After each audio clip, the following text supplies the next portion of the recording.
If you want to 2x, 3x, 4x your results, you need to have KPIs. You need to have projections. And I've been thinking a lot lately as I've been doing private consulting with clients about projections and helping them set targets in their business that actually help them drive real financial results. In today's video, I want to walk you through how to actually project out for a quarter.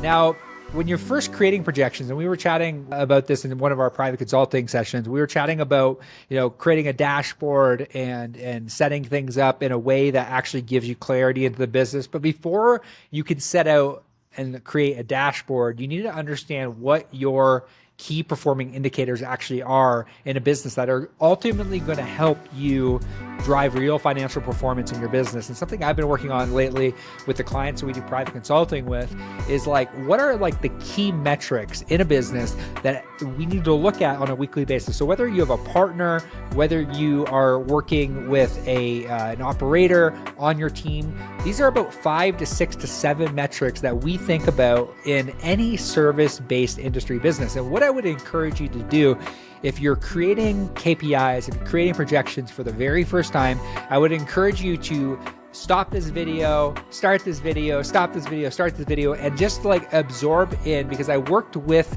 this team that is doing a ton of transactions. They're doing a ton of volume, but they've never actually set projections for themselves. So what I encourage them to do right out of the gate is I said to them, okay, we've never set projections before.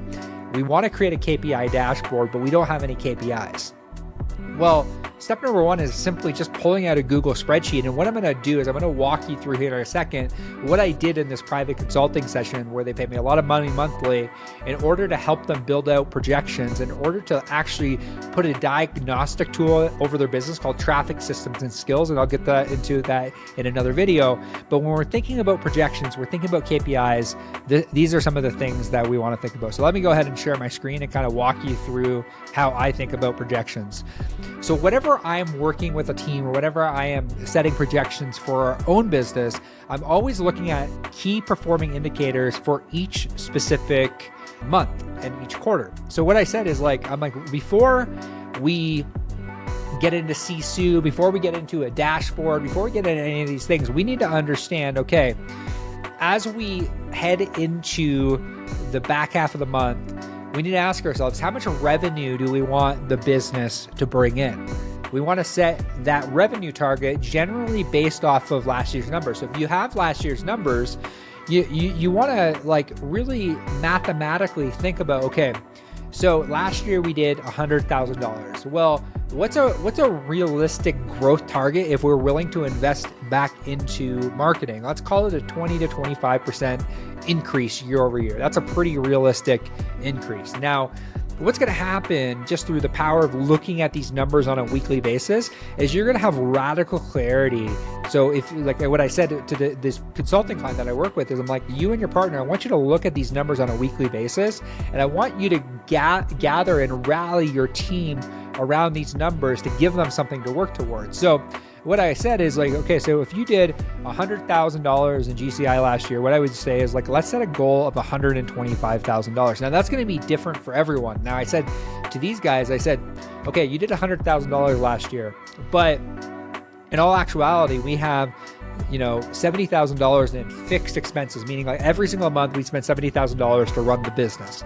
So if we spend $70,000 to run the business and we make the decision that we want a lifestyle of, we want to draw, somebody wants to drive 30, somebody wants to drive 30, well, that's $60,000 in income. Well, we need to keep some sort of money inside the business in order to have a reserve fund for a rainy day. So it's not I said to them, in an idealistic world, if that's what you're looking for, we need to raise our minimum standards. Now, to raise our minimum standards, there's different KPIs and different metrics that we look at. So, we set 125, and say, for example, if they did 100, we would add, maybe next month we go 145 because they did more, and maybe they did 90, and we say, okay, 110. So I would do this based off of last year's metrics. And what I would do is I would just literally go in over here and I would create an equal sum category of these. And that's my core revenue that I'm looking to essentially bring in as a business owner or GCI. So I generally look at last year's numbers. If you don't have last year's numbers, you got to start somewhere. Start with realistic. What did you do last month? Okay, we did, 70,000 last month. Okay, so if we actually put our mind to it and we actually look at these numbers on a weekly basis, is it realistic that we possibly could do a 20% increase? 100% it is, but we got to look at these numbers on a weekly basis. Now, we got to determine what the profit is in the business. Now, their P&L was a little bit all over the place. So what I encourage them to do is, reach out to an accountant. If you don't have a profit and loss statement and you're doing numbers like this, I highly encourage you to reach out to an accountant that can give you an actual breakdown. I actually met with my accountant today. They give you a full breakdown, a line by line item based on your income, your cost of goods sold, and your overall hard fixed expenses. So you have a good understanding of like the P&L. And maybe I'll do a video in the future about a P&L, but like say for example, we want to run a 30% profit after net. Now, where people get confused is 30% profit.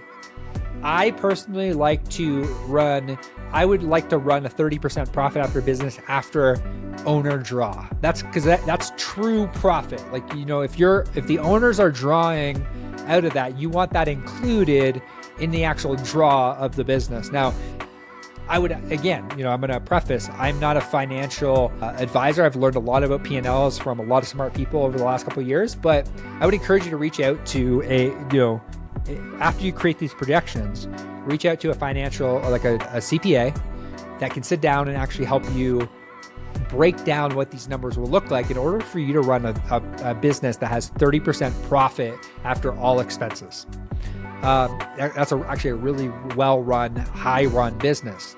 So, again, what you would say is like, okay, based on from a profit perspective, adding 30%, you build out the numbers there, but then you go down further. And these are the numbers that I really like after setting the revenue and the profit goal. It's like how many appointments set and how many appointments met, how many under contract, and how many closed monthly do I need to essentially do in order to create the result I'm looking for. Now, generally what we want to do is we want to work backwards. Now, in the beginning, when we're creating projections, if we don't have numbers to go up against, we just have to create the projections to begin with, and we have to figure out how far are we away from those projections. So that's why whenever you're creating projections for the first time, you don't have a whole lot of data. So because you don't have a whole lot of data, you have to kind of freeball and figure out, okay, what are we doing right now? Or what did we do over the last 3 months? Or what did we do last year? And then how many can we go? So if you've never tracked appointments before, so in this specific example, they've never really tracked agent counted appointments. Now, if you're running a real estate business and you're not tracking agent count appointments in your CRM, I would highly, highly, highly implore you to do that. Because we're in a real estate business, where I've found from coaching some of the largest teams from across the country is the fall off happens here and here. So I have a fundamental belief that all conversion happens in great conversation, and all conversion requires appointments. Like, you have to go on more appointments. The more appointments you go on, the better you get. The more reps you put in, the more reps you put in, the better you get, the more money you make. The more cash that's in your bank account by the more appointments that you actually physically do.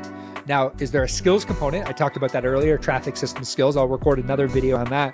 But when you're thinking about a business, you're thinking about, okay, there's going to be drop off from the set to the met rate. So say, for example, on average, your ISAs right now, if you have an in-house ISA department, they're setting 80 appointments a month on average, and you're seeing a 50% show rate.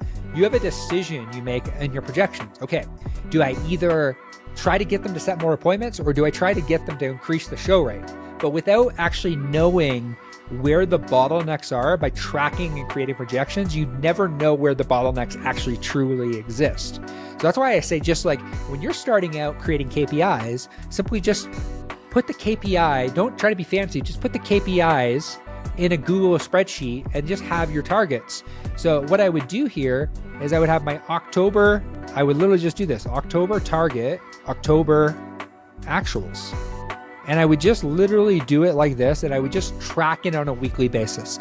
This is the single easiest way to start creating KPIs for your business. And there's so many real estate businesses out there. There's so many service-based industries that would, like, if they just tracked their revenue, their profit, the amount of appointments they set, the amount of appointments they meet, the amount of deals they have under contract. You know, if you're in a service-based business, the amount of estimates that you currently have out and the amount of estimates that you've actually closed. I'm telling you, within the window of a 6 to 12 month window, it'll transform the insights that you have looking at your business, because now you're able to work on the business versus working in the business. And this is something that we do quarterly. It's something that I look towards working on a quarterly basis, because it becomes near impossible. Because what eventually is going to happen is you're going to be able to accurately predict how many appointments your agents need to go on in order to get you sales, in order to get them sales. So you're going to be able to say, okay, on average, this specific agent is going on about 20 appointments a month and they're closing 2 deals. Okay, well, how do we get them on 40 appointments a month so they can get 4 deals? Or how do we up level their skill and get them a better presentation in order to help them ultimately get to where they want to go? But if you're not looking at the business, there's two things that I look at when I look at and when I do consulting. I want to meet the agent. I want to meet the business owner where they're at. If we were to plug all of these numbers, if we were to plug all these numbers right out of the gate into a dashboard, they wouldn't know how to read the dashboard. How they're running their business right now is they're running their business with a profit and loss statement, which is half-baked. That's something they need to work on. And they're running their business currently without any KPIs. So rather than complicating the KPI, what I would encourage that you do is you just throw it on a Google spreadsheet, work with your CPA and work with your accountant to actually build you that dashboard that you ultimately want to see. Now, is there an element of consulting that needs to take place in order to make sure that you tell the accountant exactly what you need in order to grow? 100%. Your accountant might not know your business inside and out to put the cost of goods sold in the right spot, or put the fixed expenses in the right spot so that you have clarity and you have growth. But from a projection perspective, what I would encourage you to do is start simple. It's because simplicity scales. You can add on to different things. We can take this information and we can plug it into another system like Sisu, or we take this information and plug it into a system like CTE in the future, but we got to get you into the flow and the habit of tracking your numbers. Because it doesn't matter if we expend all the time, all the energy on actually building the tool, and you don't use the tool because you're not in cadence. You're not in a regular cadence of checking the tool, you're not going to use the tool when the tool is created. So whenever I work with a client, the first thing I look to do is to get them in cadence. Get them in cadence of looking at their numbers, get them in cadence of actually physically turning the knobs and figuring out what are the 5 to 7 key performing indicators that actually will push the needle. And what we found in real estate business and what we found in other service-based industries is it's an appointment setting game. And there's different knobs that you can pull. Like I said in that Google sheet, like an agent setting an appointment might have a 65% show rate. An ISA setting appointment might have a 50% because there's a handoff that's happening. And oftentimes when you're passing the ball, different things can happen. Sloppy passes can happen. People might say, hey, I really loved talking to this ISA, but like the agent wasn't that great, and therefore the conversion didn't happen. There's different things that can happen in a business. I hope you get a ton of value out of today. I hope you get the knowledge and the confidence that starting creating KPIs can be super simple. What are the 5 to 7 key performing indicators that if you tracked on a weekly basis, you looked at with your operator, with your business partner on a weekly basis, if you looked at those numbers every single week, you would experience growth.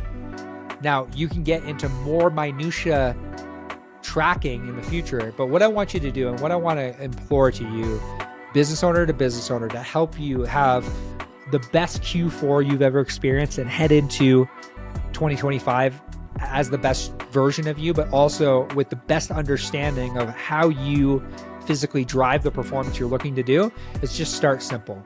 That's the message I want to give you today. Start simple, because simplicity scales.